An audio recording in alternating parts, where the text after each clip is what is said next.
songs each.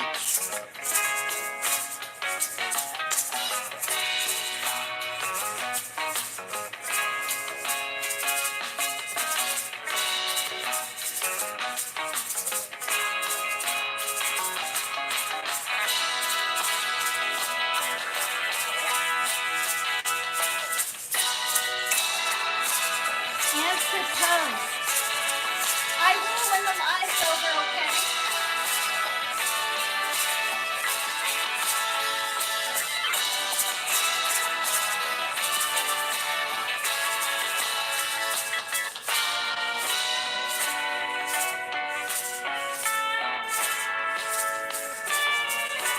I can answer it now while the music isn't so loud. I have collabed. We can talk about it.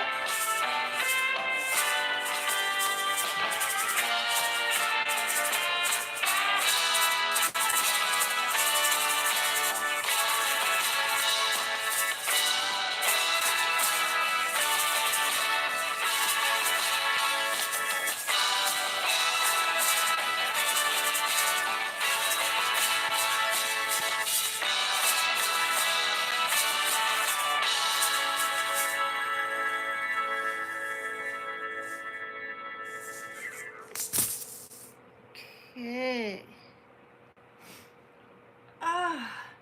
Those songs were by Everett Almond, the last two, and the two before it was The Gray Room.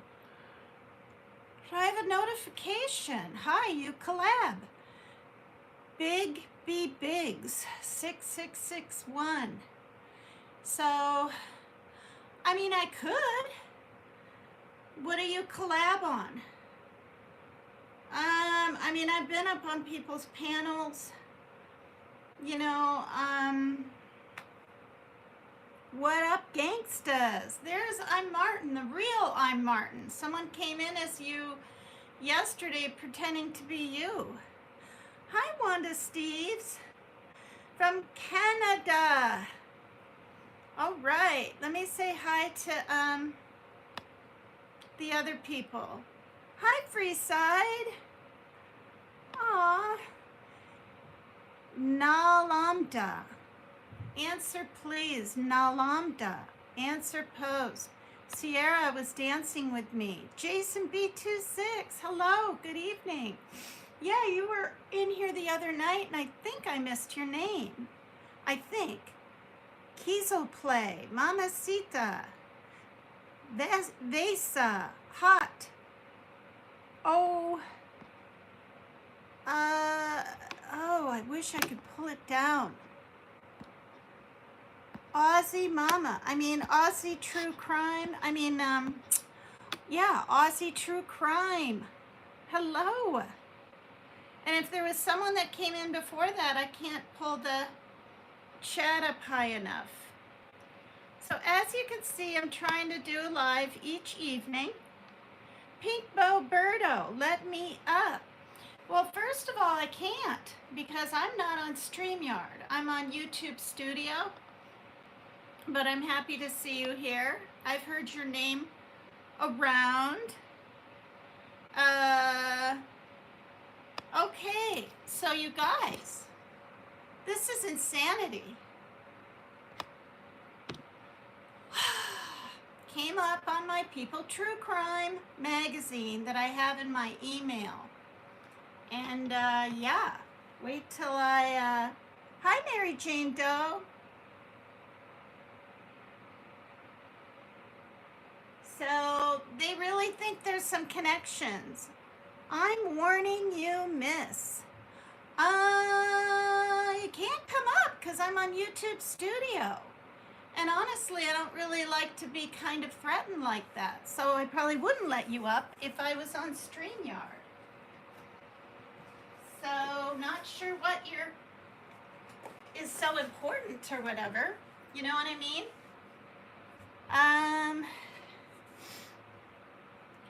So in this one, it's shocking to me. All right. So we have, look at this. Police investigated Brian Kohlberger after masked man with knife broke into home of 4 sorority girls. Okay, these were a few years before. Look at that. There's 38 people on the icebergs. Thanks, you guys. Thank you for hitting the like, too. Yes, Kohlberger. Okay, so, I had to share this. This is what it says. Brian Kohlberger became a possible suspect because of the similarities between this thwarted attack and the MURDERSs of 4 University of Idaho students 10 miles away. So they were just 10 miles away from these incidents. Thank you, Mary Jane. Now listen to this. Police in Washington investigated Brian Kohlberger after a college student reported that a man with a knife broke into her home and entered her bedroom. And I'm going to say this too. Remember when those panties were missing, like in the front of the car of that girl? I don't know what they're doing up there, but, maybe she got frisky in the car once. But anyway, they were missing, and that was just down the street from this place. I've always thought Kohlberger took those because of the vicinity, and the car was right outside. Remember that? The incident happened on October 10, 2021.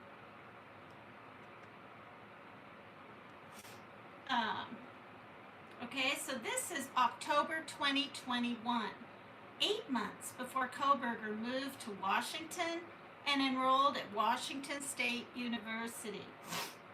But on the same weekend that the school's Department of Criminal Justice and Criminology hosted an event for prospective and incoming students, according to documents released by the Pullman Police Department and obtained by People. So if I miss your comment or your name, don't be offended. I'm reading this and I can't see the chat unless I get right up close.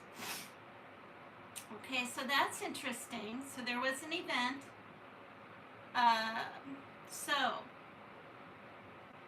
Authorities launched an investigation into Kohlberger as a potential suspect less than 2 weeks after his arrest for the MURDERSs of 4 University of Idaho students just 10 miles away in the town of Moscow.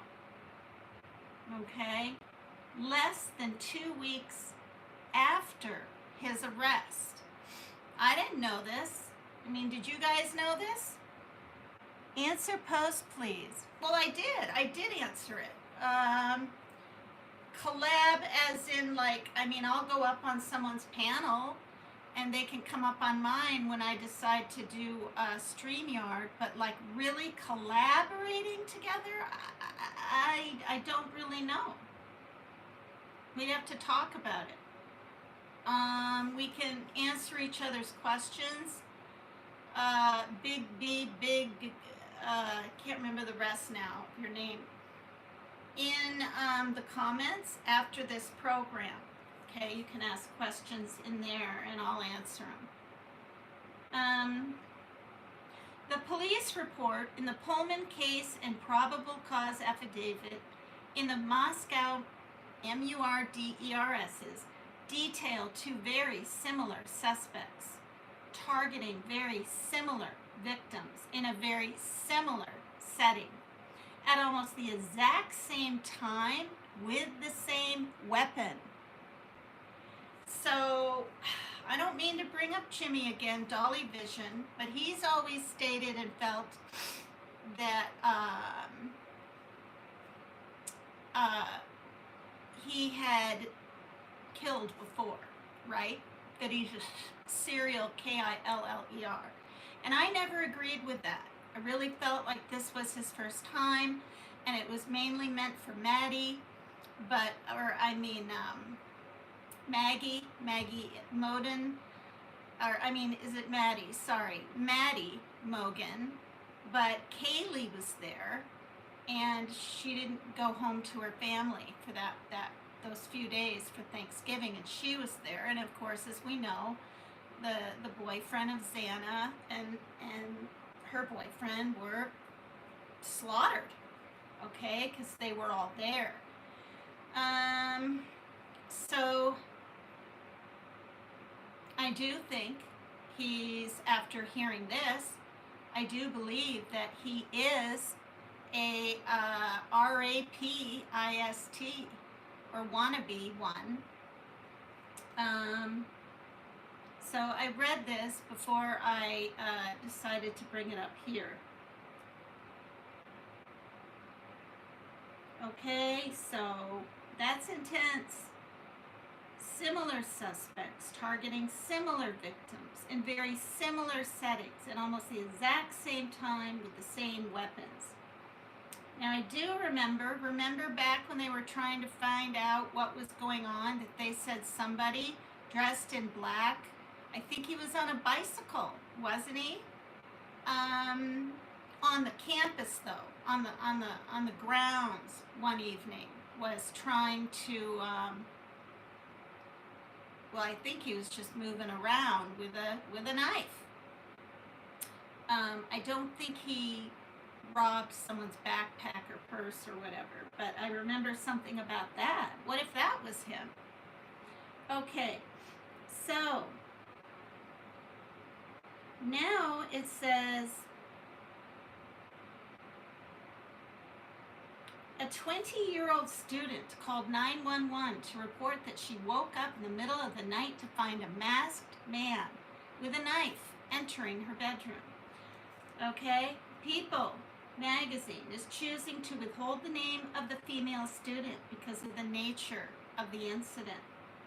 That man then positioned himself at the foot of her bed, seemingly unaware that she was now awake, at which point the female forcefully kicked him in the stomach.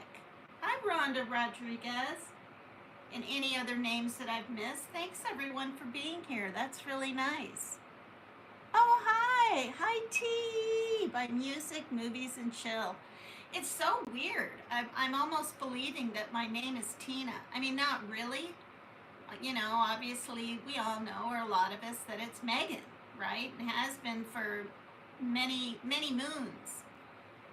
But yeah, being called Tina by so many people and being on lives known as Tina and all that, it's intense. But I like that. I like that. Hi, T. I like that. Yes. So she forcefully kicked him in the stomach, which is really incredible. Like, when I read that, I was like, now what would I do? Well, for one, I know I would scream. Maybe she didn't scream, or maybe she screamed while she kicked him in the stomach, right? Exerting energy. But I would scream and try to run out. I know I would. I don't think I would use defense first, but that was really smart. The armed intruder then fled the home, according to the young woman. At no point did the intruder speak, and the roommate, whose room was on the same floor of the home, later told police that while she did not see anything, she did hear someone loudly running up the stairs. Okay, her roommate on the same floor heard that. That roommate then called police after the female student who encountered the intruder came to her room and told her about the masked man with a knife. Okay, now while I read this, you know, it's not to say, right, there aren't other intruders and RAPISTSs on college, near college areas and dorms and sororities, but it just screams Kohberger, I think. I just think it does because of the timing and his MO, right? Same weapon. Okay.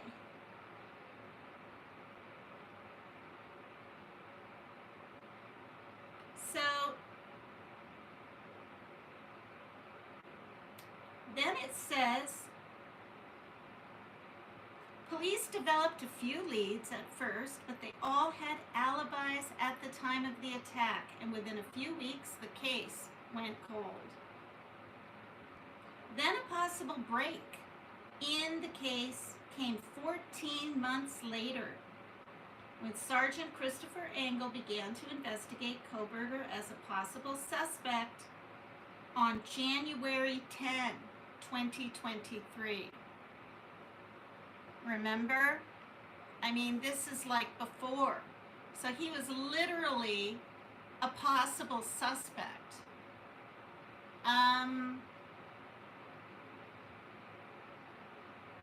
Come to think of it, then if he was a suspect for that, and then those slayings happened in Moscow, why didn't they would have had his name, right, on the radar and everything, instead of waiting to see if it's, the car and check the car and all that. Why didn't they instantly try to find him and question him? And maybe they wouldn't have been able to get a search warrant at that point, but question him at least. Do you know what I mean? Like, I don't know. Everybody was on edge. The town, the entire United States practically. Okay, so much like the Idaho MURDERSs, which he would later confess to, this was an attack that happened in the middle of the night at an off-campus home. A home. It wasn't even like the building that I put on my emoji thing. It was literally a home where a group of young women were living. The 4 residents of the home in Pullman were also all sorority sisters, and just like Kohberger did during his attack, the intruder wore a ski mask and brandished a knife when he broke in to the residence. Okay.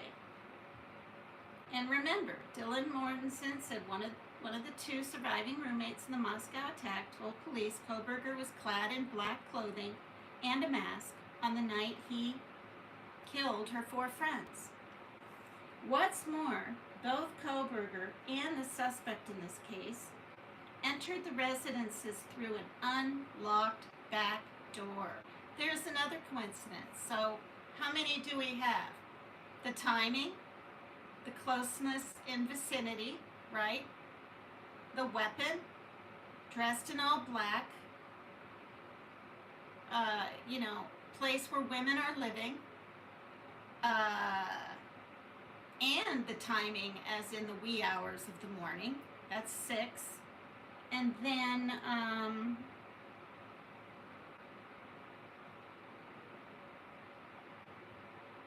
the mask, that's 7, right there.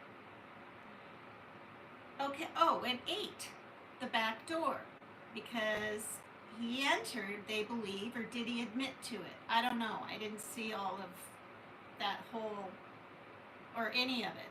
There was no trial, but I didn't pay much attention once he was arrested. Like, I just didn't. I just kind of waited to see if he was going to be found guilty. But apparently, he went through the kitchen back door was unlocked. Ladies, men, you do not leave your doors unlocked ever. Now, I know they had like a number code and all this on their front door, but you don't do that. You get feeling too comfortable around your surroundings. I'm going to say this. When my daughter and I leave at 3 in the afternoon or 7 or 12 or anything to bring down a little bit of garbage or a lot, it's usually not a lot, but recyclables in a bag and whatnot, there have been times I have felt like not locking my door. We're going to be right back in 2 minutes? But guess what? Someone could literally be hiding around the corner at the top of the stairwell. Slide their way in, hide anywhere, jump behind a couch or be in a closet, and then wait till people go to bed. I mean, you just can't be too careful these days. And I'm not blaming the victims in any way. But that's the thing too. When you live with more than one person, you have to believe and trust that every person in that household is going to lock the darn door when they come in immediately. Not 5 minutes later, not after they drink some water, take off their shoes or whatever, immediately. And then always lock it when they leave. So sad. Okay, so this person went into an unlocked door at this sorority. Oh, which was a home. There's number 8. Okay, it was a home sorority. Now,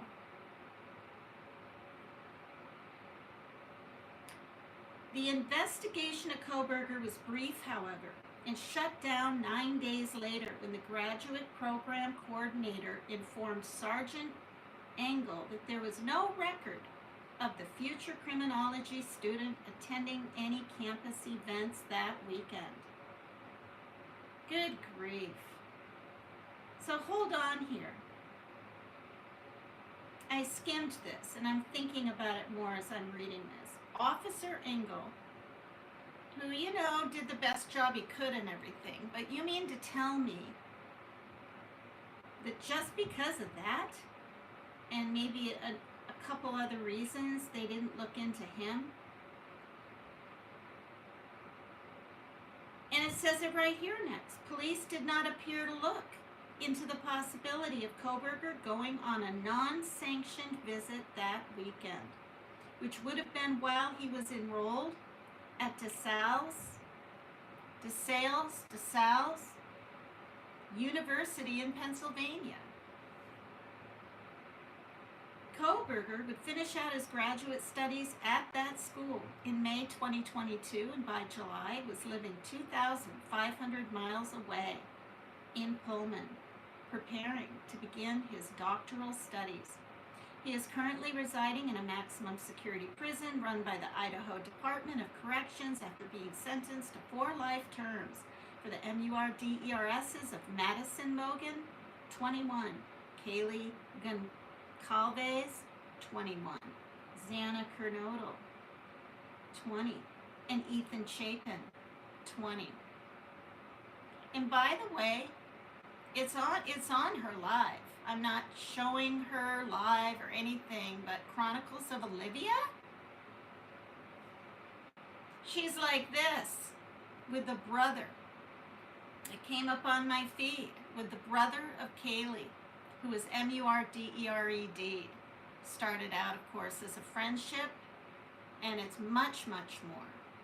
To the point where, for those of you that don't know, hi to the 24 and the Icebergs. They have their own Stephen Goncalves, I'm probably saying it wrong, and Olivia channel together. So check him out. He seems like a real nice guy. And she's in love. I mean, and so is he. So through this tragedy, this is what I was thinking, they both found love. And I mean, like, they're spackling. She learned how to spackle a room. So they're either living together or they're gonna be. And she even talked into a thing saying, my future children, this is how you spackle. I mean, it's that serious. And it shows him throwing rocks on the water, and Kaylee's mom kind of leaning on her shoulder. Isn't that something, you guys? Hi, Lolsey. Wow, it's been a long time. I just thought that's incredible. And I'm happy for her, you know? And him, for that matter. Okay, so I wanted to share that.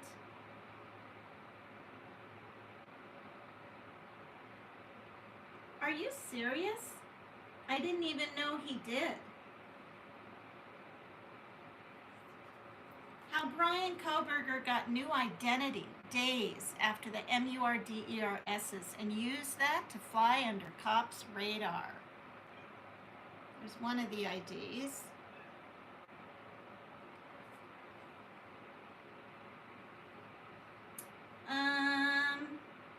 let's check that out. This site can't be, oh, there it is. Ryan Koberger may never reveal why he murdered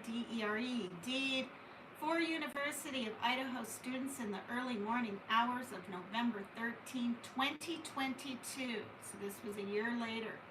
But there is evidence that it could explain why he chose the date of his crime. I haven't read this before. 5 days after the killings, on November 18, Koberger registered his white 2015 Hyundai Elantra car in the state of Washington. So remember, he was, living or whatever in Pennsylvania and then moved to Washington. The vehicle had previously been registered in Pennsylvania, as evidenced in body camera footage and court filings from 2 traffic stops that same year. The first in Moscow on August 21st, and the second near the Washington State University campus on October 14. Wow. The body camera footage from the October stop also shows that Koberger changed his insurance information on July 1st of that year and listed his address as his Washington State University dormitory in Pullman. Koberger still had a Pennsylvania license, though, because the officer who pulled him over noted that it would expire on November 22nd. That is the same expiration date on the license entered into evidence by Latah County prosecutor Bill Thompson in a March 2025 court filing. Okay, so did I read that? So November 13, they were killed, and his license was expiring on the 13/23, 9 days later. Thompson explained during Koberger's plea hearing earlier this month why this registration change helped Koberger fly under the radar. That's of note because Pennsylvania cars do not require a front license plate. Okay, I didn't know that. The vehicle seen on the surveillance cameras of defendant's car showed it didn't have a front license plate on it, Thompson explained. He then added that even though there was a record of the car in the system from that stop in Moscow, Idaho, that was linked to the Pennsylvania registration and not the one in Washington. Furthermore, Koberger also obtained a completely new license issued by the state of Washington. And he managed to do all this without raising any red flags because his license and registration were expiring within days. It was not until December 7, 2022, that police announced they were searching for a white Elantra in connection with the case, and the Times said it was a 2011 to 2013 model. And the police said the car could be a later model. A few weeks later, Koberger was gone. Okay, because it was a 2015, right? On December 13, he opted to drive the car he just registered in the state of Washington more than 2,500 miles home rather than fly. His father accompanied him on the road. Koberger did get pulled over twice on that trip home, and body camera footage from those 2 stops show that he was using a Washington state license. And I'm going to say this right here. I have never thought that the father knew. If somebody knows and they can write it in the comments that he admitted to knowing, which I doubt, he hasn't, because then he'll be like an accomplice. I don't think, he probably really wanted maybe to tell his dad, but what he probably would have been afraid his dad would have turned him in or said, you got to do the right thing, or whatever. I don't think his dad knew. And so many creators and people out there were going, oh, he knows, look how quick he's talking, and look how he's this and that. I don't believe it. It also shows his car covered in dirt by the second stop. His back license plate is clearly visible during the first stop and then difficult to read and obscured by dusk when he is pulled over a few hours later on that same day. Okay, I forgot about that. He was pulled over twice in the same day. I didn't know that. That changed when he got home, with Thompson noting that Koberger's car was pristine by the time police obtained a search warrant. Police were able to arrest him when DNA from a used Q-tip his father threw in the trash. Okay, I didn't know that. I knew there was DNA linking him from his garbage that was thrown into the neighbors at 4 in the morning, I think, or 1 in the morning, or whenever he threw it over there. But I didn't know it was DNA on a Q-tip. Probably a lot of you knew that. Okay, and that, a few weeks later, matched the DNA profile obtained from a knife sheath left behind at the scene. And I've said this before. There is no way someone's going to be in like criminology and learn all these things and purposely leave that under her body. That is beyond dumb. Now, other people say, I mean, these are my beliefs and have been the entire time. People say he wanted to get caught. He wanted the notoriety. Well then, you know, why all this? Why, the lying? Why not, why everything, right? Why did it take? Wasn't it a few months to get him? Okay, so that's kind of interesting, and of course, I'm not going to show the car and all that. We all know. Here is the picture, though, for those of you from other countries. That's his father, right in the front, the older man, and that's Koberger driving. Okay. Now this one I found interesting. It's probably the last one because I really didn't think I would talk about or even think about Koberger again. Like, I have no desire to. I don't do big, like, true crime, whodunit kind of things, The other creators do that, take care of all that. And also, I've always wanted to be different. I don't want to cover the same missing kids, cover the same things as all the other kind of channels seem to do. I want to be more spontaneous and different, and choose original, and choose my own stuff. It says Brian Koberger, prosecutor, says he'd likely been inside home before the killings, looking, surveilling, stalking. Yeah, he was probably surveying in his car at a few points, seeing from a distance, or maybe even binoculars. I don't know. That back kitchen door that people were probably going in and out of. Oh, wow, Mary Jane Doe. That's nice. I don't know if Lizzo's in chat. If she is, hello. And to any other names I missed.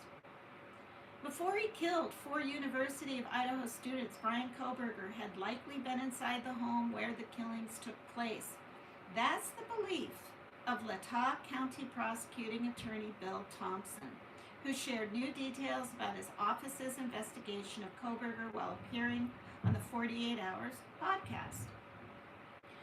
Thompson based his belief on Koberger's movements on the night of the killings, which included entering through a sliding glass door in the kitchen that was located on the 2nd floor and was only accessible from the back of the house. He revealed that the cell phone records obtained during the investigation show Koberger had been stalking that neighborhood. That's right. And was possibly the unidentified person who had been watching at least one of the victims, as detailed in interviews police conducted with the 2 surviving roommates, as well as a friend of that victim and the victim's ex. According to Thompson, phone records showed that he was in that area more than 20 times. He went on to say that these visits all occurred after 10 p.m., when there would be no legitimate reason for him to be over here to shop. Those trips were for looking, surveilling, and stalking, Thompson believes, adding that at some point during these trips, Kohberger may have broken into the victim's home. When asked about this possibility, Thompson said there was never any definitive evidence that either proved or disapproved this theory, but he said it was notable that Kohberger was able to move so freely in a house that is full of blind spots. The layout of the house is unique. It's a little bit confusing, Thompson noted of the now demolished residence at 1122 King Road, where on November 13, 2022, Kohberger killed 4 residents of the home: Madison, Kaylee, Xana, and Ethan. Yeah, I mean, it makes sense, right?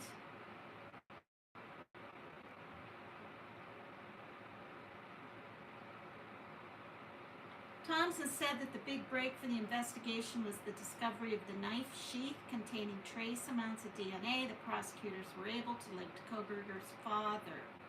As far why he left that sheath behind, Thompson said that it was likely due to the unexpected arrival of Xana Kernodle. Yeah, that makes sense. Well, no plan is perfect, and we don't know what may have changed his plans, if it did, inside the home, because we don't know who he intended to attack. He continued, we do believe that Xana encountered him while she was still awake. She was up. Thompson said that could have put Kohberger into a panic that night, and panicked people make some mistakes. He then added about the Kohberger, or maybe it's just simply he's not as smart as he thought he was. Yeah. Now, I heard back in the beginning, and this is pure speculation, okay? I heard that where Kaylee, and I believe Maddie too, was waitressing at that, now I can't remember. Was it a vegan place or some, kind of vegetarian place or some kind of restaurant?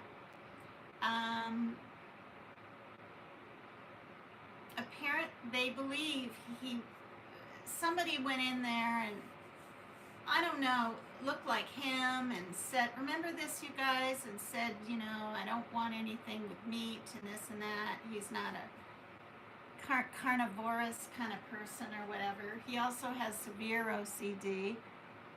I'd not be able to contain myself looking at the monster.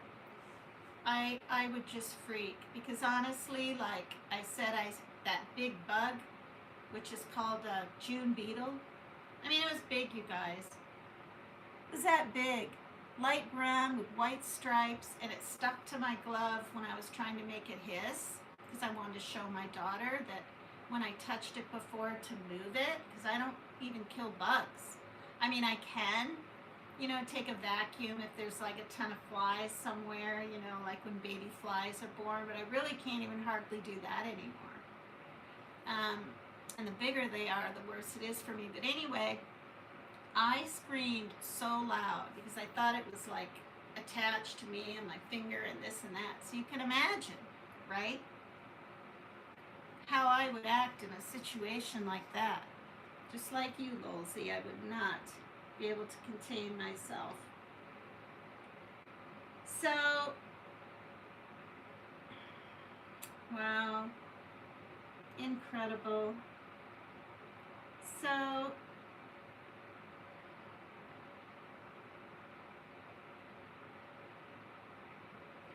okay, well, I guess since I'm on a roll with Kohberger, we'll read about his weird little habits in prison, and then I'm going to be done with him, hopefully forever.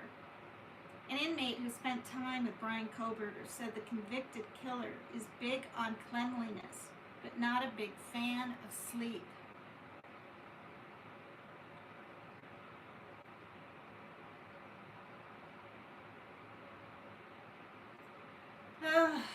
Brian Kohberger managed to keep a low profile while awaiting his trial despite being the most notorious criminal at the Latah County Jail. This is according to the report filed by Corporal Brett Payne of the Moscow Police Department, who detailed Koberger's behavior behind bars after speaking with an inmate who has been housed in the same cell as Koberger. And maybe you guys already know all this. That inmate said Koberger had a number of habits he found annoying, but noted he never witnessed any animosity or anger from his cellmate, with the exception of a single incident that enraged Koberger. He also noted that Koberger was highly intelligent and polite, but never once spoke about the killings he would eventually confess to in court. Wow. In court, at the same time, said the inmate, Koberger would often ask his fellow incarcerees, I didn't even know that was a word, to tell him about the offenses that landed them in jail. Okay, and this is the wackadoo that we're talking about. I think he dyed his hair too. Certainly not black. You know, they're saying he trimmed down his eyebrows or something while everything was brown. Not so menacingly black, it looked to me. The inmate told Corporal Payne that Koberger's bathing habits were difficult to deal with at times because he would spend anywhere from 45 minutes to an hour in the shower and then wash his hands dozens of times throughout the day. Oh my gosh, that's like major OCD. My son had that. He doesn't anymore, but he had that. And to the point where he washed him so much as like when he was, I think he was about 12 or 13. So it was before he was like into, you know, smoking the weed and skateboarding with his friends and everything. They were raw and bleeding. We had to bring him to the doctor, and they put cortisone on his hands with surgical gloves on top to keep the cream on there, and they healed really quick. And now it's more intrusive thoughts and dealing with scary things, you know, scary thoughts and things like that.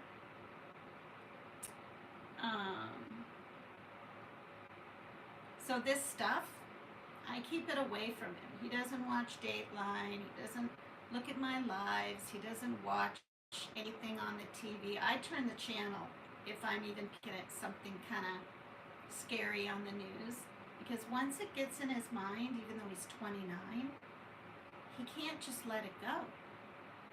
It ruminates and ruminates and ruminates. And I had to get books on OCD, obsessive compulsive disorder, OCD, to learn about this stuff, because I had never heard of it, and he was diagnosed with it at the age of 11. Now, okay, that's really weird. So 45 minutes to an hour, and then wash his hands dozens of times throughout the day. Koberger spent about as much time showering as he did sleeping, according to the inmate, who said he would not only be awake all night, but also constantly moving around the cell. Gee, he's really got some issues. The only time that inmate did see Koberger exhibit any sort of anger or violence was after he mistakenly assumed someone in the jail had been insulting him as he spoke on the phone with his mother. That individual had been watching a sporting event at the time and yelled, "You suck," at the television. Oh my gosh! Prompting Koberger to aggressively approach the man. What? And ask if his comments were directed at him and his mother. The situation was quickly resolved once the two men talked things out, per the report. Koberger is now in the custody of the Idaho Department of Corrections, waiting to receive his prison placement. Okay, that surprises me that he even confronted the guy, because, right, you don't want to make a darn enemy in there. Yeah. And I have experience with hearing about prison, or I used to anyway, through my ex. Hi, Justice Jane. Long time no see. Hi, Luna Moon. Hey, the Kraken's here. Y'all really think Koberger did this alone? Something feels off.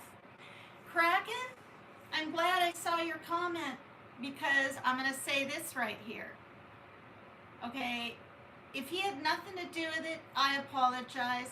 He'll never see this. I'm just a little channel of 3,000 whatever, right? But that guy, right, in the brown jacket and the white shirt,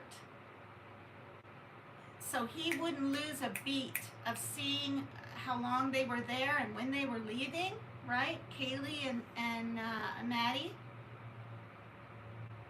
I mean, maybe he wanted their phone number or something, but he acted absolutely, when they left and he didn't notice because he was talking to that other heavier set guy at the, not the Grubhub, but whatever that place is called, or maybe it is called that. I can't remember. He ran after him. Now again, it does kind of see, so maybe he was telling Koberger when they were going to be around. Also, I saw on his Facebook how he could easily, is it called, I was going to say de-gut or gut, maybe it's just gut, a deer, with a big knife, and that was kind of scary looking. And then the fact that the guy just took off immediately, I think, you guys, even before people were bringing up his name and things and his picture and all this on the internet, he took off to his grandparents' cabin nearby. I don't know. I just don't know. And then also the fact that he said, well, did someone else get arrested right away, or did someone else get caught, or whatever he said, right? Koberger, like immediately. Why would that come out of his mouth? Oh yeah, Luna 3 Moon, that's funny. Sebastian Rogers and Summer Wells, 2 missing kids. No, I said this yesterday. I'm telling you right now, I believe, without a doubt, his father sold her. And the reason I act like this and say this, you guys, and Team Rose feels the same way, but that's not why I believe it, is it was like she was missing only like, I think it was a week, and they had their first vigil. And I saw that man, Don Wells. I saw the video. Maybe it was taken down. He was in the church. It was darkish footage. It was him. It was his voice. He was at the podium thing, and he was looking down, and he said, I've always loved you, Summer, or whatever. Not, we will find you. Don't worry, baby girl. I've always loved you, Summer. I will see you in the resurrection. Yeah. And apparently he had like a debt, and a lot of kids are trafficked in Tennessee. I did a whole thing on it. A woman up to the age of 60 was rescued a few years back. Yeah. And then, why did they wear those necklaces with the remains, the ashes of somebody, the mom and dad, around their necks for a while? That was out there. She's gone, you guys. She's gone. So, that's just my belief. Team Rose believes it too. It's if you follow Ernie Shell in the past and you learn about code words for trafficking, and think about it. Her hair was cut so short, right? When she, just a little bit before she went missing. Now, Candace wanted to say it's because of license stuff. Well, maybe it was. But I beg to differ. I think they wanted to make her look like a boy, so she could be transported somewhere. I think she was transferred somewhere, and something happened to her. But then again, what's his face? I can't even remember his name now. The one that's just really loud with the black hair and the whatever, said that he spoke on phone and said he wouldn't tape it of one of the like CPS workers or something, and she told her husband something that's not supposed to get out there, but yeah. But the little boy didn't talk for months. I think it was Waylon, the littlest brother, and he said some horrific stuff that he saw. Okay? I'm just not even going to say it right here. But then again, it's like, you know, I don't know. And then what about the couch, right? Or I mean the dirty mattress and the couch. Why did that go missing? There's so many aspects to it. Now, I never liked the fact that people were so mean to Candace, and only Candace, like she did something out of jealousy. She obviously knew what was gonna happen. She obviously felt she had to go along with it, but she's also abused by him for years. But was she pretty intense? Yeah, we'll just keep it that way. And, you know, wasn't always the nicest really either to her kids. And she knows it. You know, there's talk about the swimming pool and the little boys having to lay on the hot pavement when they were bad. Crap like that. I'll tell you right now, if I heard that, and that was from a babysitter that lived nearby that would watch the kids, why would she lie? I, frankly, I mean, I commend Jimmy and PJ for going, but I wouldn't step near a place like that and be nice to people like that.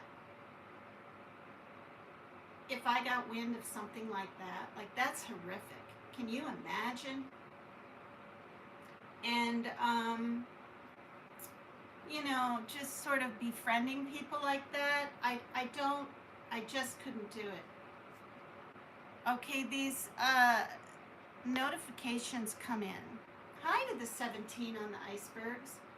Okay, so worries, respect, don't tag you anymore. Thanks for letting me know. I'm Martin. Okay. 2 men in a van tried to kidnap 2 girls. What? Oh dear. 8 and 9 as they walked to school in my town in 1999 to 2000, half a mile from my house, never got caught. Wow. Yeah, well, you know, I have weird stories, right? You just made me think of one. I was about 27, and my then husband, the first time we were married, I was in Aberdeen. I didn't know the town, but he was being really kind of standoffish and whatever, and I got upset about something, and I walked out of the house.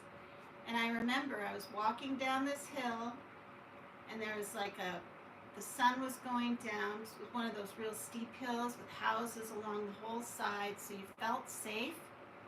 And this guy pulled up next to me in a Volkswagen, just like in Vermont when the guy pulled up and left his car door open, and then I looked through the window and I saw legs with hair on him, you know, so I knew it was a guy hiding, and why, in broad daylight. And I ran around the back, and he was already at the end of the block with his left blinker on, like within seconds. But anyway, this was a Volkswagen too. And the guy said, "Do you need a ride?" And I said, "No, thank you." And he said, "No," he was pushy. And I said, "No," you know, I wasn't crying, I wasn't anything, I was just walking.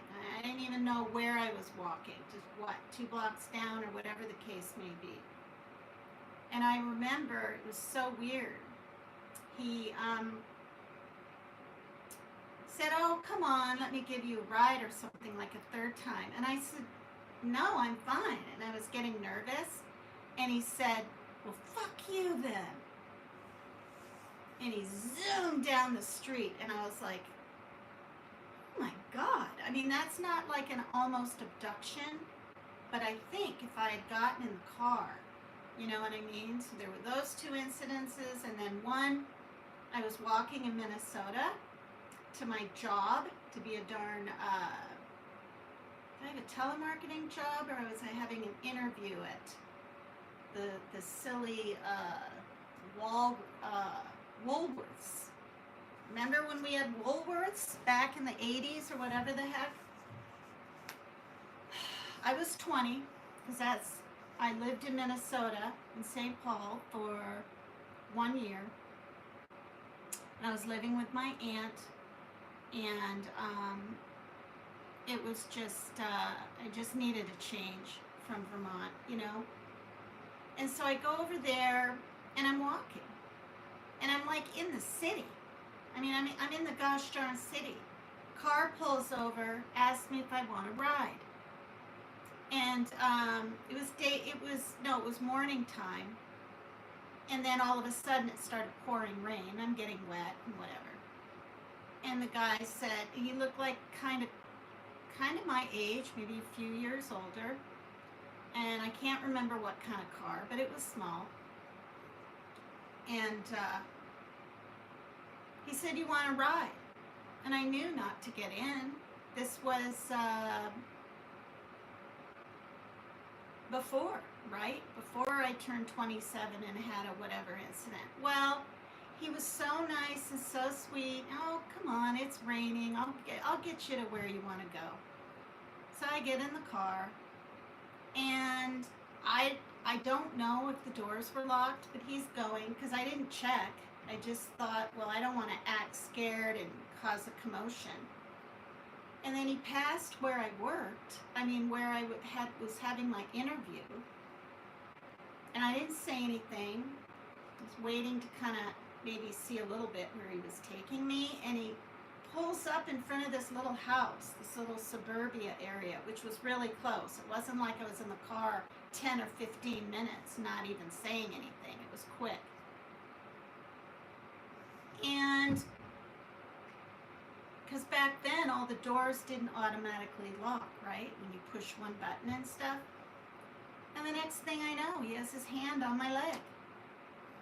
And I did. So, "What are you doing? You know, stop," or whatever.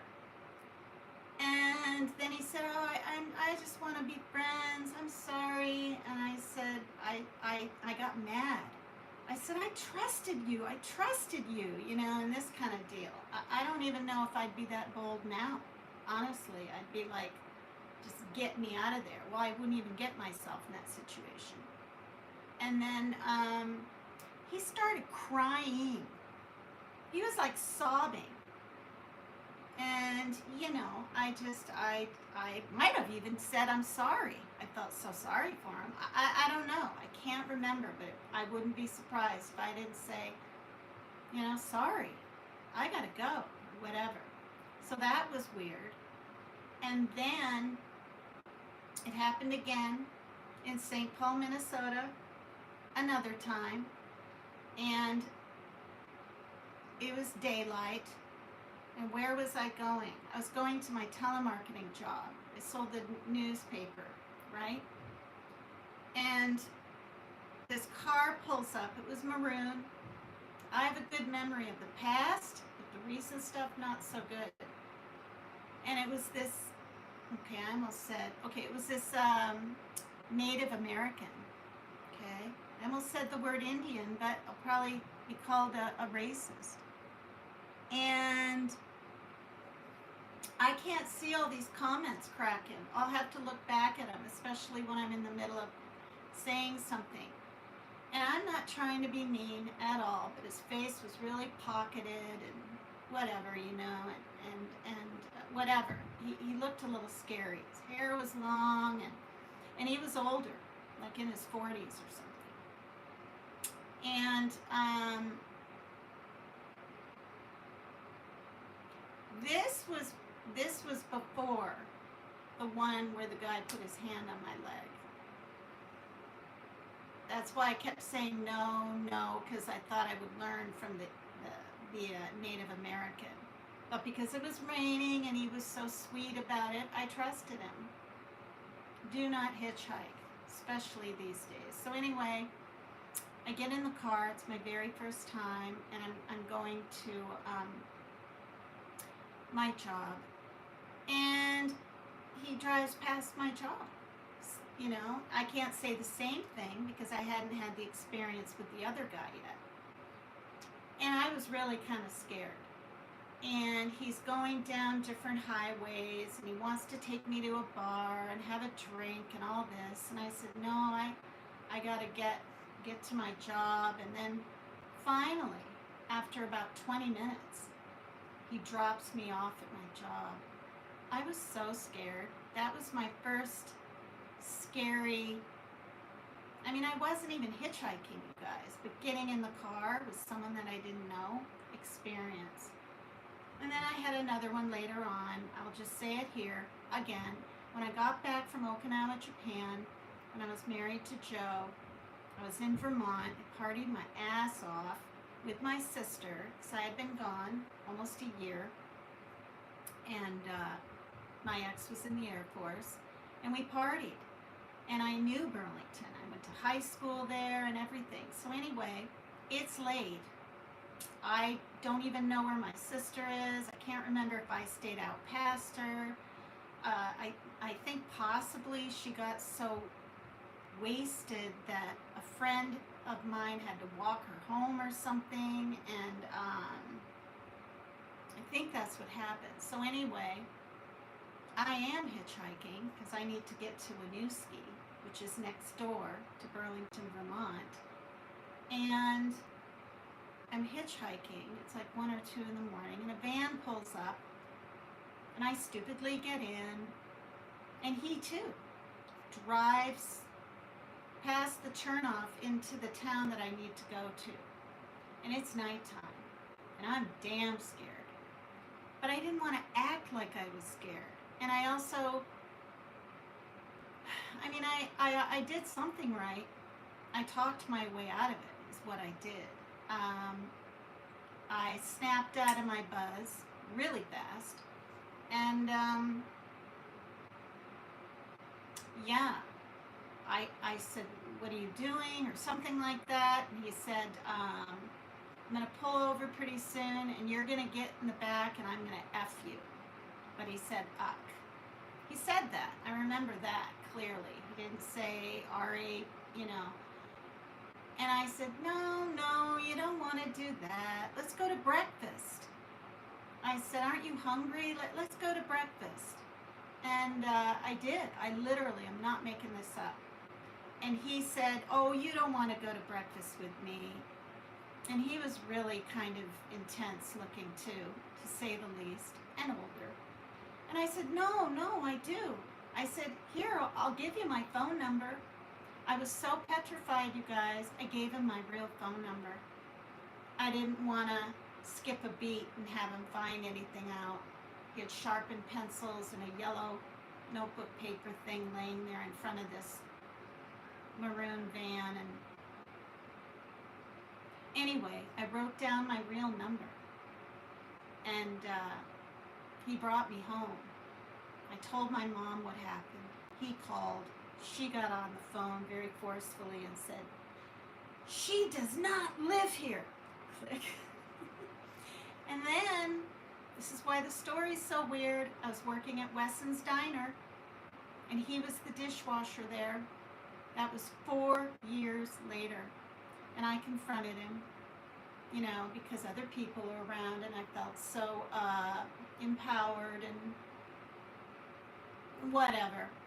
And he turned all red and didn't say anything. He didn't say, I don't remember you, I don't know you. He didn't deny it. He just sat there and turned red. And he didn't work there very long. I was there 2 or 3 years. Yeah, crazy. So I've been in situations where I've been extremely frightened. And, and I said this before, it's nothing to be all, whatever about, but I've, was date RAPED once, um, to going to dinner and having some drinks with a guy from a sorority that I had met even one more time before that, and he utterly took advantage of me. And so anyway, and then another time when I thought I was going to a party and it was pitch black in there and there was no party. And I was pushed down on the bed. And the thing is, I think back on these incidences, and I'm talking to the women now, fighting back isn't always the best thing to do. I'm not kidding. And many people won't agree with this unless you have like a weapon on you or something, right? Or self-defense, which I didn't. Sometimes talking your way out of things or just being compliant keeps them from getting mad and enraged and doing weird stuff like this and worse. I don't know. It's your call, but think about it, because I've seen programs like on oxygen and stuff where these women try to get in touch with their sort of emotional side, and it keeps them alive. Sometimes they're even brought home. So anyway, I have no idea what is going on in chat, you guys, but it's been 78 minutes. Yeah, I've been through a lot, you guys. That's just a few things. It's not, when I got on a big ass freaking huge yacht thing, a bunch of Canadians, and I thought my friend from Vermont was going to go, and she didn't want to, and because I was feeling good, I didn't know I was going to be the only woman partying on a boat. I also thought it would be like near the shore, it was obviously, but they pulled it out, and the next thing I know, I'm nearly getting RAPED'd again, and another guy stopped the guy from it happening. And I was really frightened. I was bawling, screaming, not screaming, but bawling, and thought about jumping off the side of it to swim ashore, because I could see a light on in a little, I don't know what it was, something there. But it turns out the guy was mopping. It was like 3 a.m. But I knew, I had enough sense, thank God, to know that it looks close, right? Like, I can swim that. I'm a pretty good swimmer. No, my God, the water was probably cold, and it always looks closer than it really is. And I knew these things, and that was Lake Champlain. So, in New York's on the other side. And so they pulled up anchor and brought me in, and I was bawling my eyes out. And the guy mopping the floor had his Jeep parked out there, and I asked him for a ride home, and he gave me one. And I told him what happened. And that's not counting a drunk man trying to come up the stairs to walk right into our apartment when I lived with my mom when I was 14. And she talked him like, who are you, and get out of here, and you're drunk. And she didn't, she just got rid of him. But I didn't see, I was young, I didn't see any startling or her running around locking doors, And then another time, when she was at nursing school, I said this story once. This was really scary. A man showed up, broad daylight again, about 3:30, pushing like this on her door. And I was 14, and my sister was 13. And he had a beard, he was in fatigues, he was skinny, he was in his 40s. Yeah. And this was at the back door, wasn't even the front door. And I had just taken a shower. I remember I had my pink robe on, and I looked up and I saw him pushing, and our phone is right there hanging. And I was so frightened. hanging on the wall, you know, back then. I didn't even grab it in front of him because I was afraid he would punch the glass and get in. So I ran around into the living room and I grabbed my sister. We should have ran out the front door. We didn't. We went upstairs, and I remember we sat in the closet for I don't know how long. And then I remember crawling on all fours and going around. A good half hour later, something, my sister was crying. I was trying to protect her. We were in my mom's bedroom with the two closets that closed. And I remember peeking, and he wasn't there. And then I picked up the phone. I called the police. They were there in minutes, and they were checking the little wooden windows. And yeah, I mean, you know, think about that. That's just 20s. That's not what happened to me in my 30s. That's not what happened to me in my 40s. I quit drinking when I was 48, so I wasn't in these precarious, you know, see, 48, 58, 9, 2, yeah, 48. And I'm 63 now. So, you know, having these close calls and having a 21-year-old daughter is very frightening for me. Very frightening. Because I know what it feels like to be just scared to your core. And, yeah. So, you guys, that was quite a bit about Coburger, quite a bit about me again. I share these stories because I want people to realize that even in the 70s and the 80s and stuff, things happened, but we didn't hear about them as much, I guess, because of the internet. But I do fully believe there's much more MURDER, familicide, where the family is taken out by the husband or whatever, a lot, usually 90% of the time or more, and MURDER/SUICIDE. That is rampant to the point where I did a whole program on it. I mean, just look it up. Here, there, everywhere. Different countries. It's like, you know, and there was a lot more violence when the pandemic first started, and when the men couldn't provide or were unhappy or whatever, they'd just take the whole family out. It's really, really sad. Really sad. You got, you know, high school kids coming home to what they think is just going to be dinner, and I don't know. It's really awful. So, thanks so much. Thanks, music, movies, and chill. Well, you know, what doesn't kill you makes you stronger. That is a fact. I pulled my hair up in this. See? It's blue. I like it. But, yeah. So,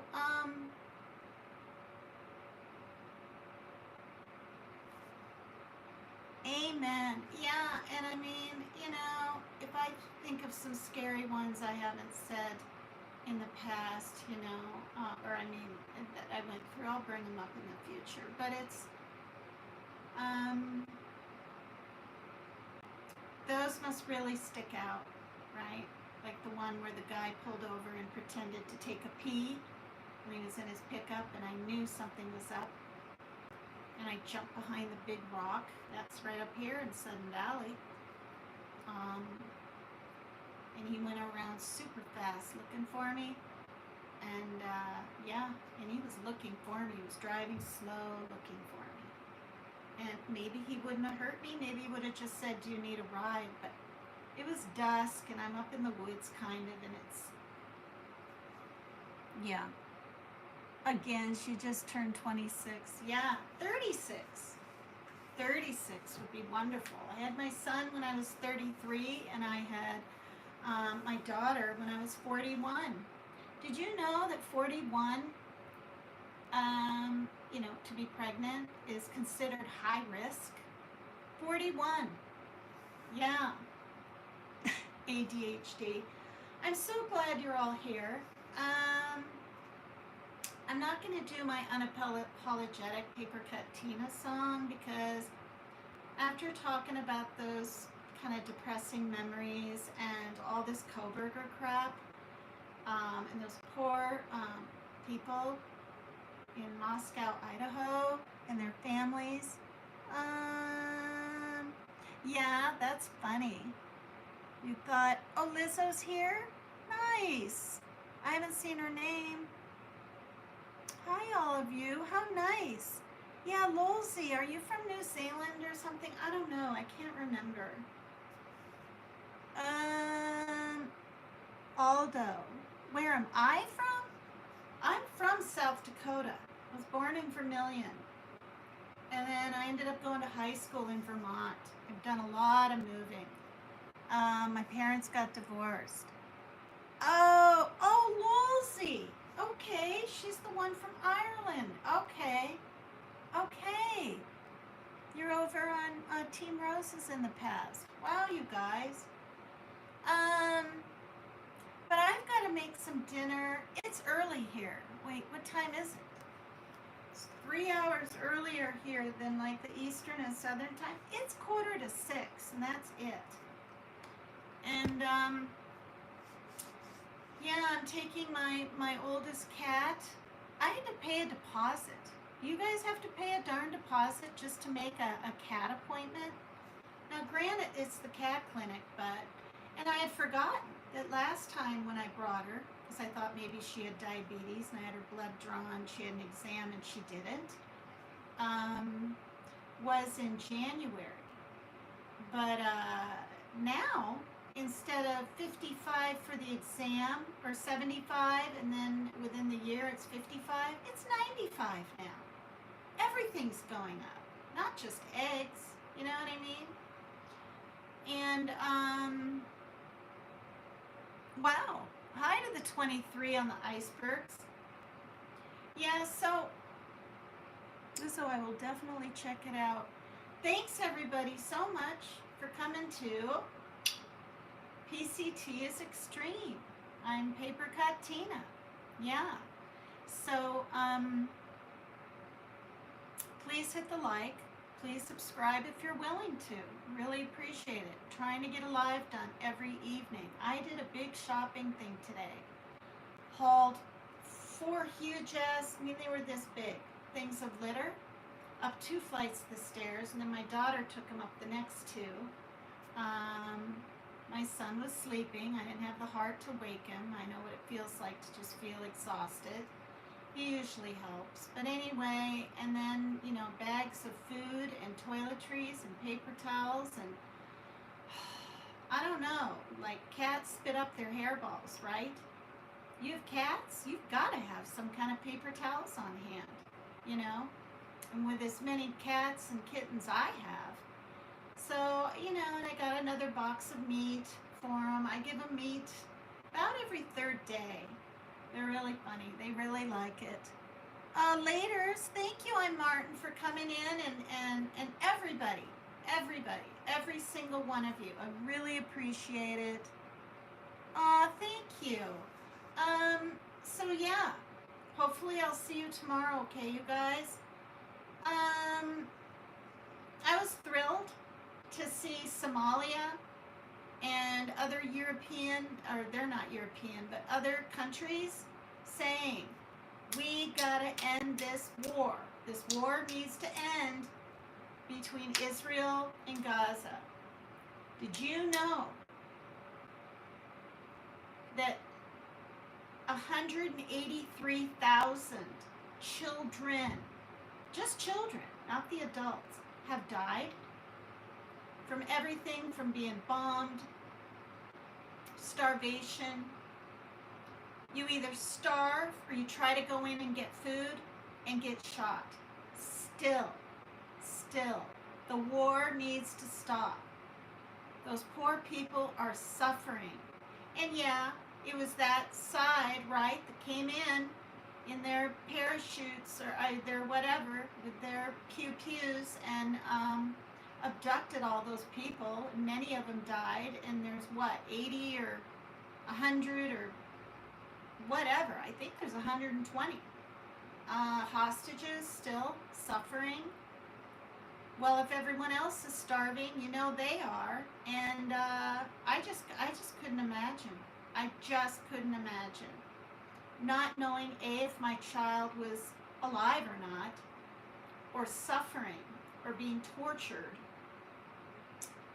or thinking, losing hope, right? Losing hope, thinking, oh, it's been so long, my family probably isn't even looking for me anymore. Can you imagine? I just can't even imagine.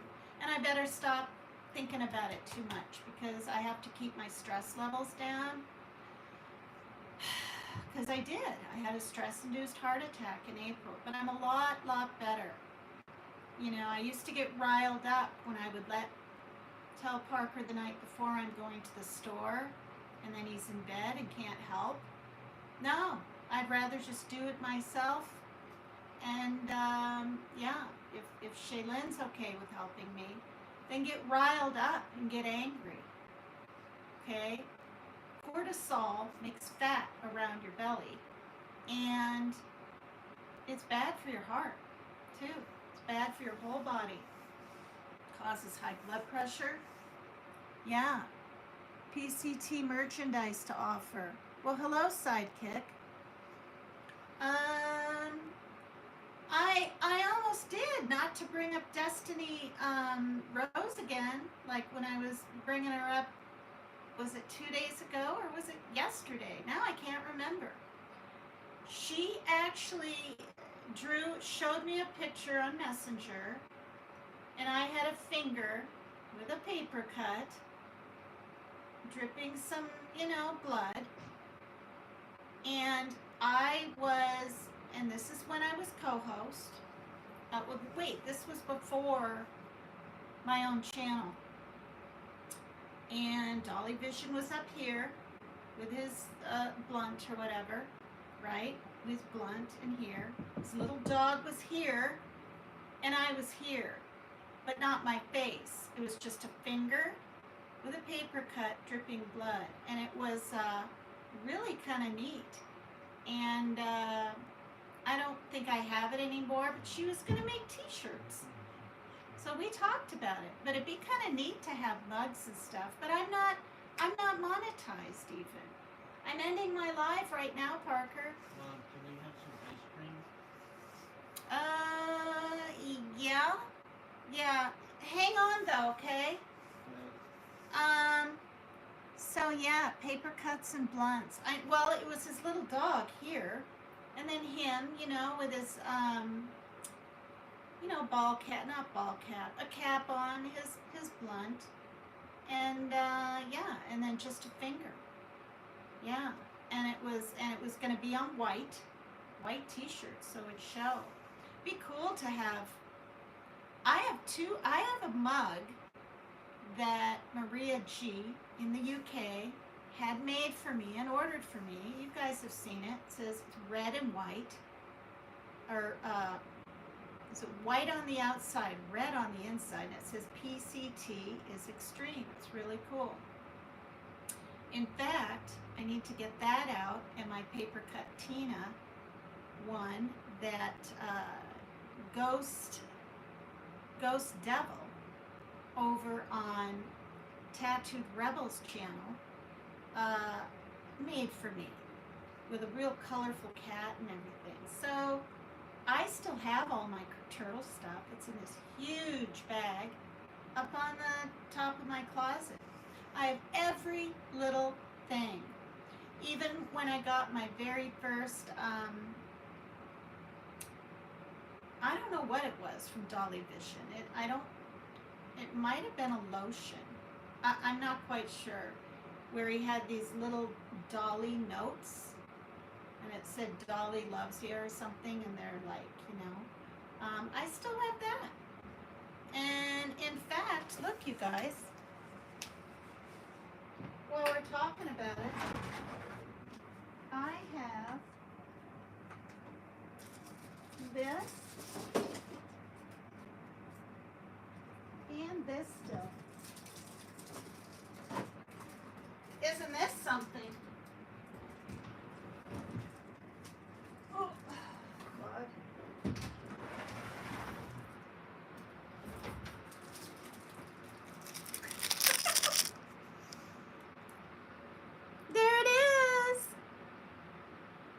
the turtle spell. See, look, it's not even open.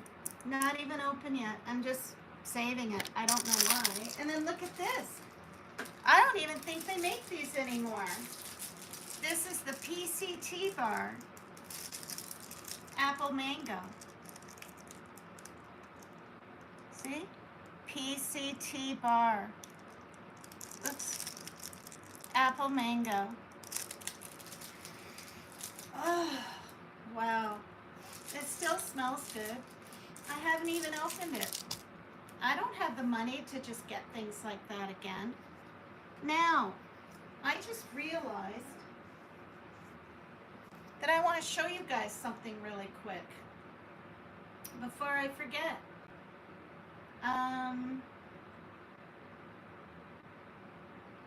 Hang on one second, okay?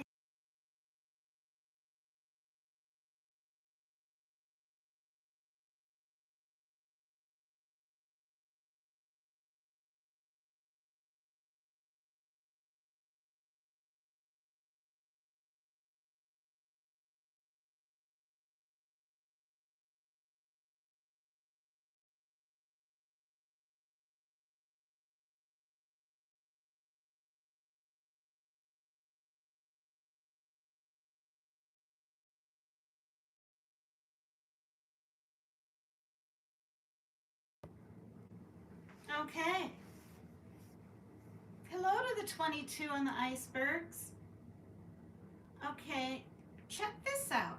I took these today, you guys. Remember on this show? Oh, thank you, Sidekick. Thank you so much. Yeah, I'm doing pretty good. I mean, you know, I don't sweat the small stuff. There's a book out there, right, about that. Anyway, they're doing the little back to school because it's coming up. The kids still aren't in school. I don't even know when they go back. I'll probably look it up on my iPad. I think it's something like August 19th, but it could be sooner. Where they every year, and I've lived here for 24 years, right? Since 2001. My daughter was born in 2004. So I used to push her down there in the, baby or, in the stroller and everything too when she was just little. And now I see that with little kids, right? Because mine are grown, 21 and 29. And I filmed it. And I know this is a flip phone, but what I've noticed is uh, on this YouTube Live, it works pretty good if I can keep it still enough. This is here at the apartment complex. And the fire trucks come so the kids can get in them and toot the horn. And they have Xfinity for people to sign up, and preschool little table and backpacks. And then they have those tickets. What's it called? Whatever that thing is with tickets, drawing tickets to get different things. And they had these like balloon looking balls, but they're not really balloons. And I also filmed the pool, which is empty, right now. Because of the COVID, you have to have what's called an amenity pass. So, but they fixed, I don't know what was wrong with it, the hot tub. I mean, they had red tape around it. It looked grimy.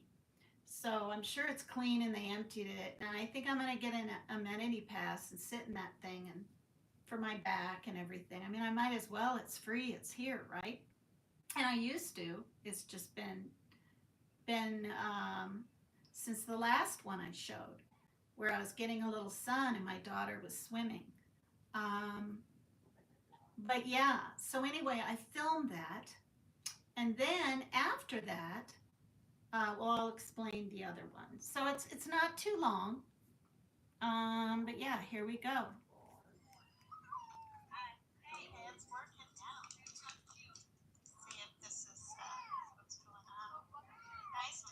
My finger's in the way, of course, for a few minutes. It's dark. So okay.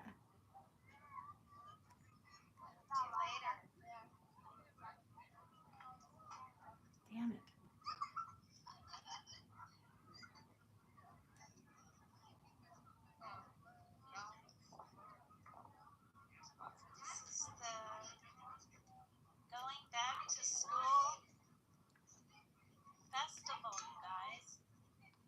just before I went live. Cool. Cabana and everything. Here.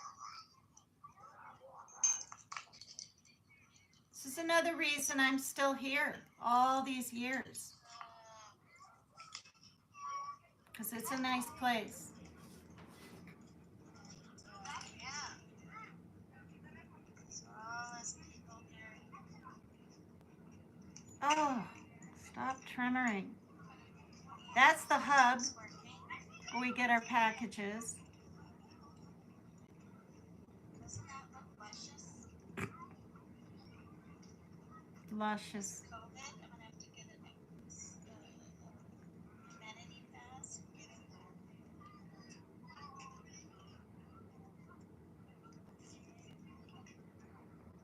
Oh, that's fun. There's all the backpacks for the kids.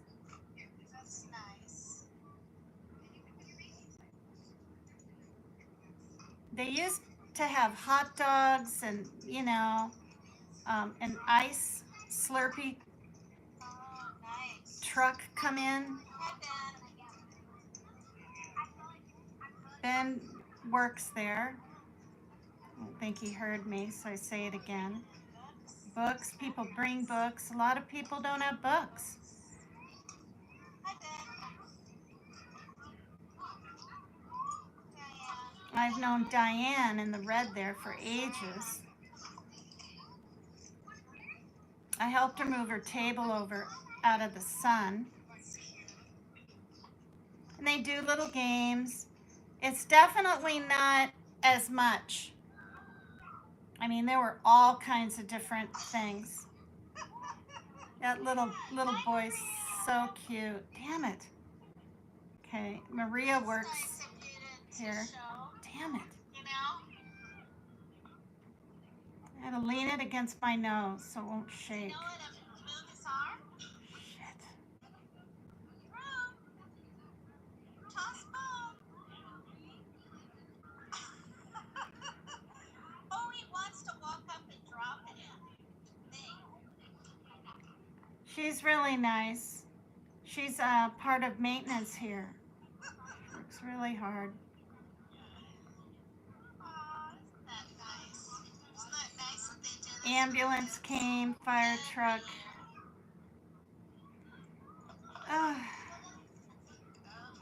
So I went down there to get a package. That's the mailboxes right in front of me. See, I almost forgot. Get my package. Okay, that's the end of that. So, I've said before, they do nice things here. I just wanted to show some proof. Now, this is my neighbor. This guy and his girlfriend, they live not below me, but below me.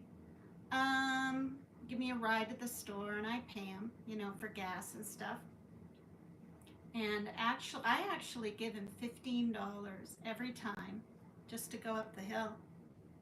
Now, I ordered 2 bouncing balls for their puppy, and he's growing fast. I asked him in this little short video what kind of dog it is, and he can't remember. And that's okay. But I did this because none of them can really run the dog due to health issues and things like this. None of them, not even his girlfriend. Something happens to her heart, and with him, he's working all the time and he can't run. He's a big guy. I mean, he's big and he's really tall. And then my neighbor, the older lady, she's 71 and she has COPD. But they have this dog, and I ordered these things just a few days ago off of Amazon. It was only $12, and then shipping and handling and tax, right? I think it came the whole thing to about 19 or something. And he loves them.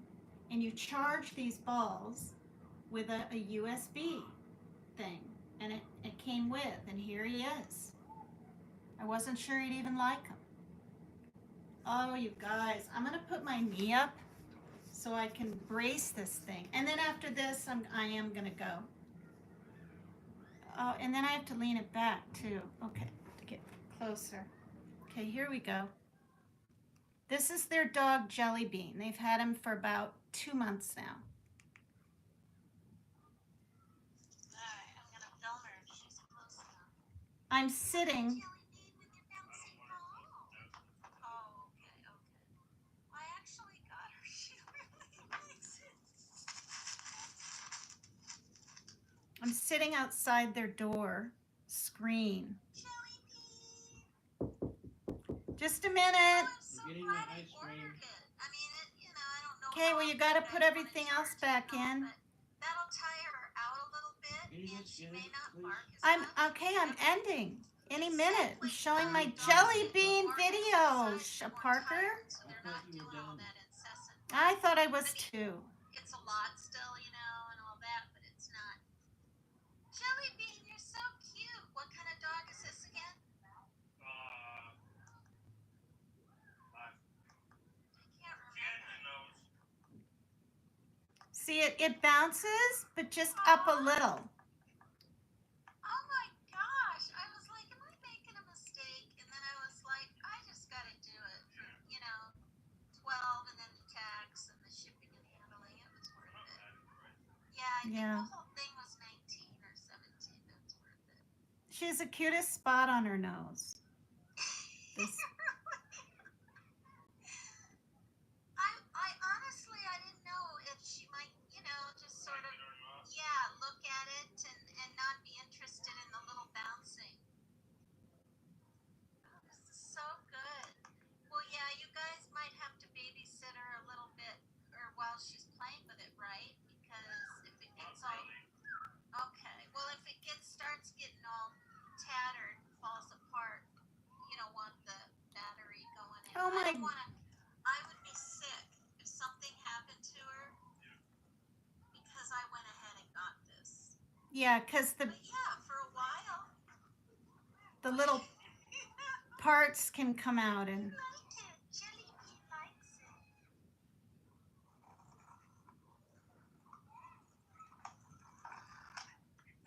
Oh my goodness, yeah. Got a little too close Yes, to. in his mouth. So funny. All right. Here, let me film the box. And then I'll be out of your hair. Bouncing ball from Amazon. Nice. All right. Boy, that chainsaw is menacing looking there. Alrighty then. I just filmed that before I started my live. You're funny, ADHD. What did you say again? The bouncy ball. Yeah. Sorry. Tina, show the video where you tackled me. You're hilarious. I probably couldn't tackle anyone if I tried.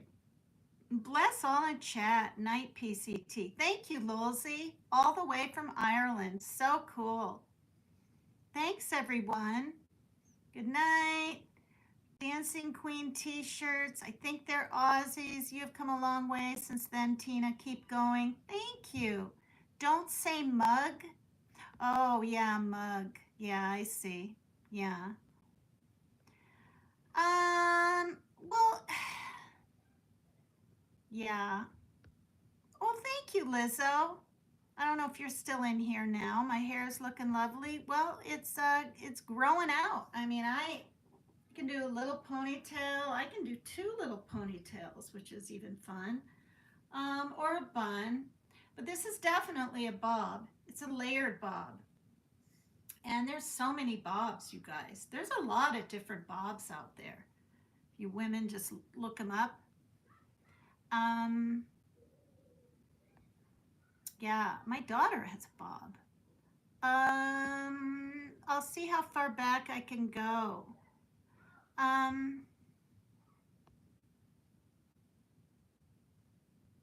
Yeah, you use a lot of paper towels, Mary Jane Doe. Cooking stream? Tina, can you do a cooking stream sometime, please? Oh, that's hilarious.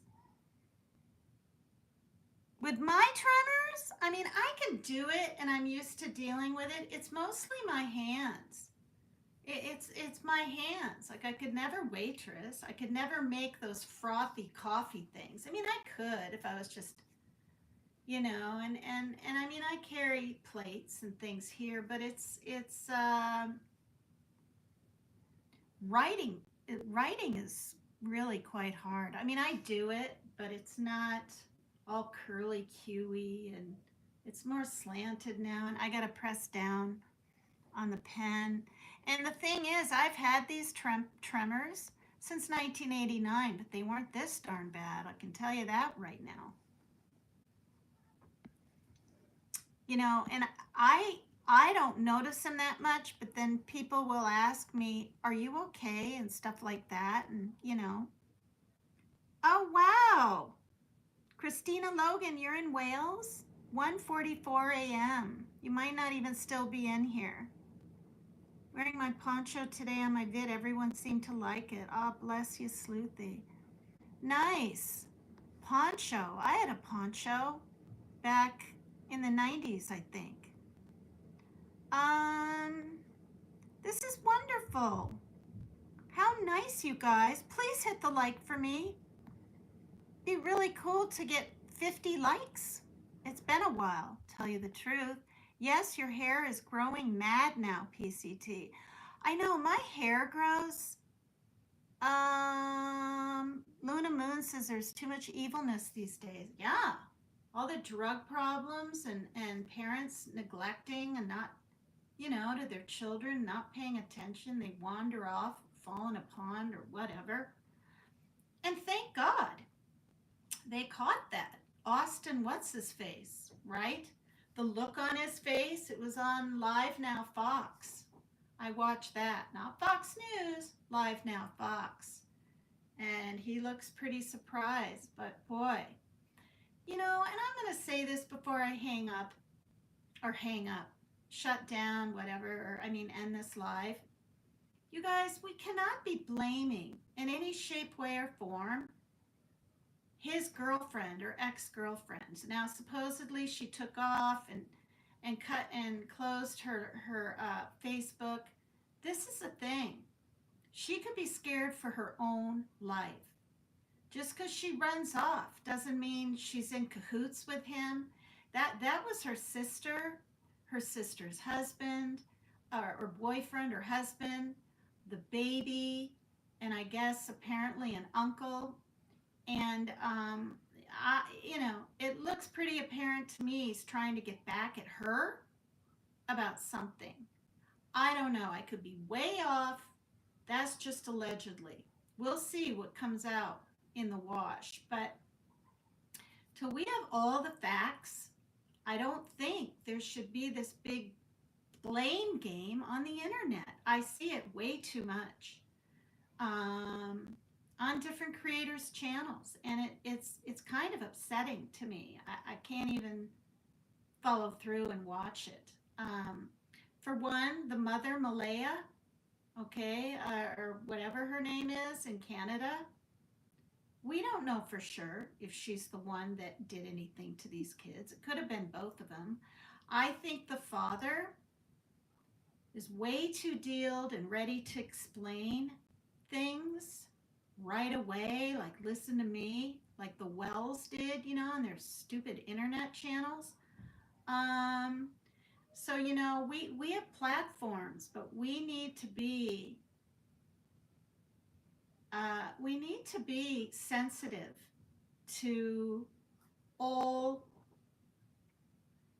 the people and family members and everyone involved. I mean,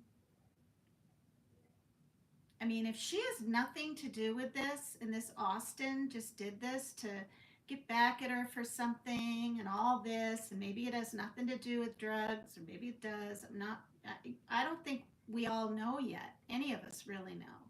How awful for her to have to know this the rest of her life. Now, I know how easy it is to get involved with someone that's been in and out of jail when you're young. She's young. And I don't think we should be saying, oh, well, you shouldn't have gotten involved with someone like that. And then you bring this bad person home to your family or get them to know your family.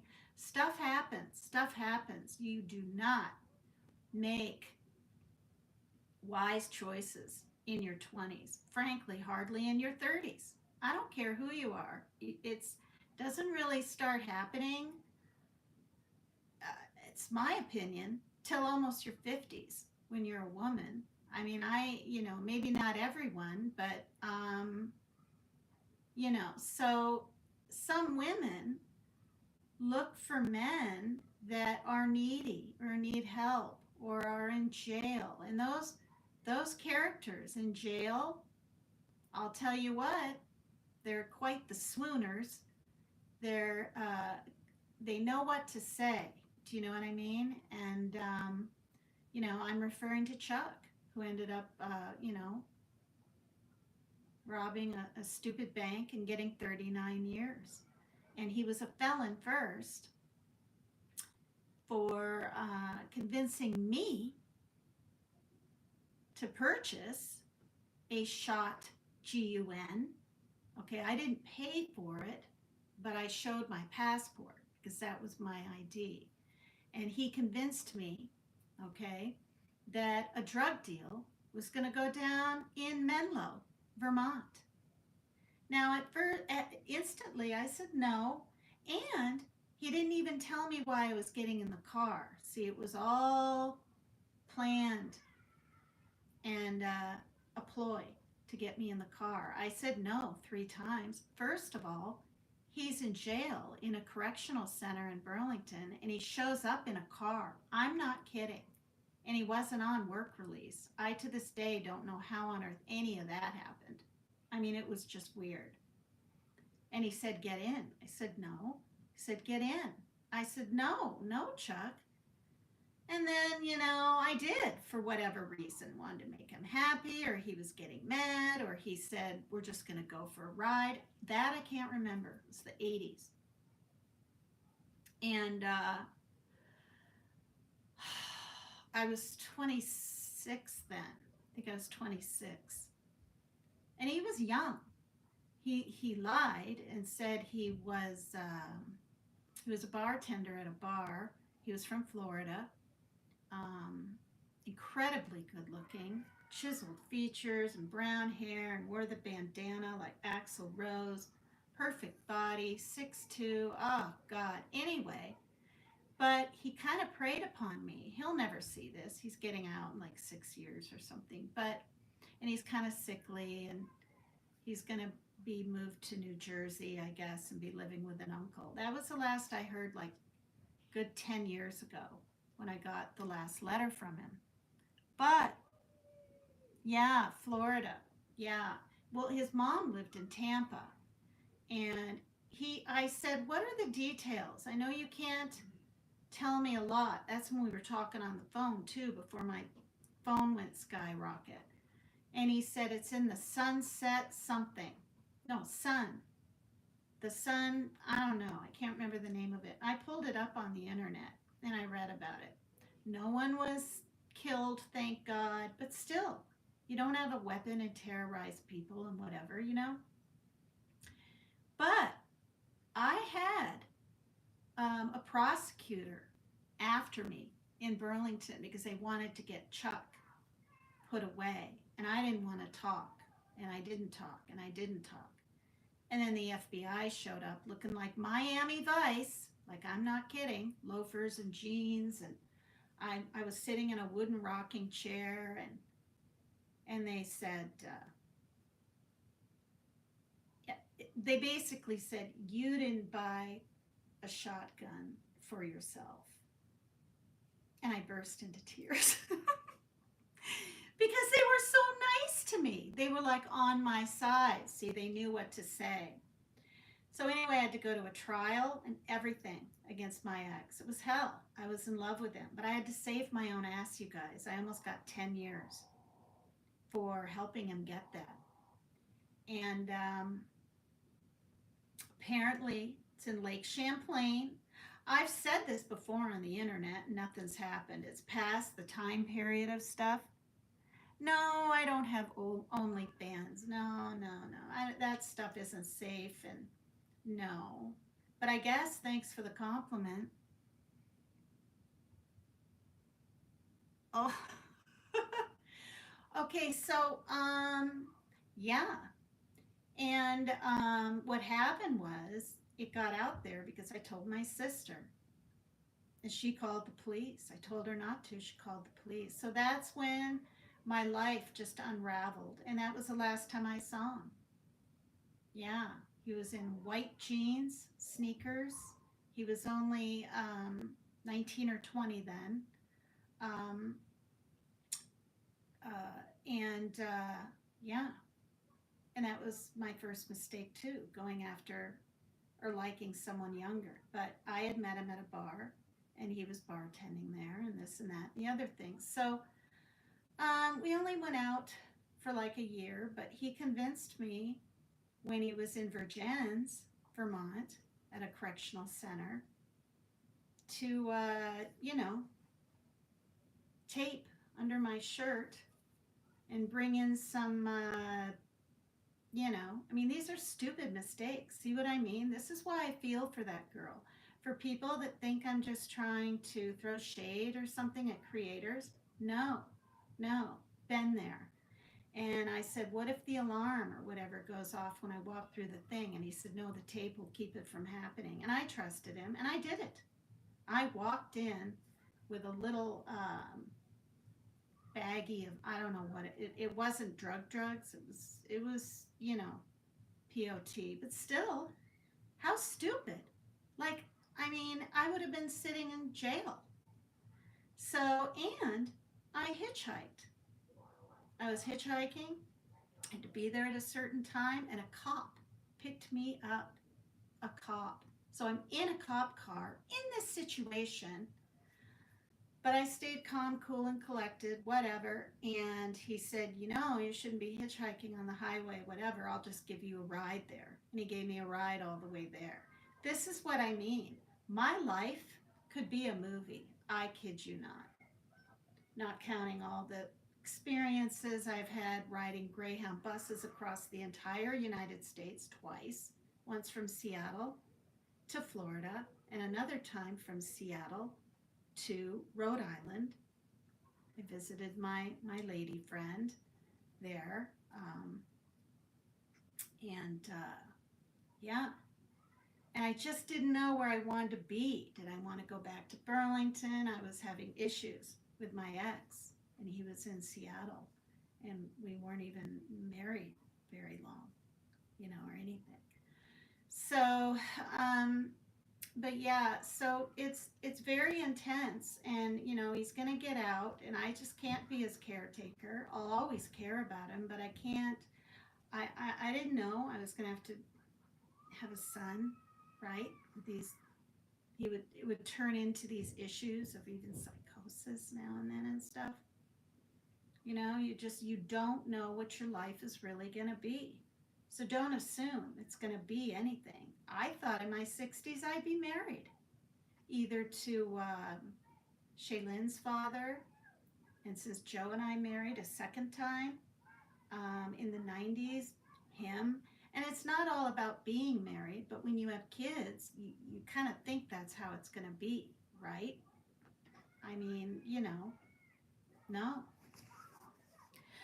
And I'm single now. It's just bizarre, but it's a good thing because I have to watch after my health and take care of people and all these cats and kittens, and that's my life. And you guys are my family because both of my parents are passed away. And yeah, so thanks for being here. I'm going to go. Parker's been really patient. Thanks for seeing my little videos on here. And the bouncing balls, if they get too chewed up and torn up, they're kind of hard though. Different parts of them could get down the doggy's throat. So if you guys order these, read the directions and supervise. And I was kind of surprised that Jesse just kind of said, no, I don't need to or whatever. And I didn't argue with him. I just said, well, okay, maybe not right away, type deals. So I'll keep my eye on the situation. And there's two. There were two. You can buy two or just one. All right. Love you. Thank you, everybody. Please hit the like button and please subscribe if you will. Okay, thank you. Hopefully, see you tomorrow.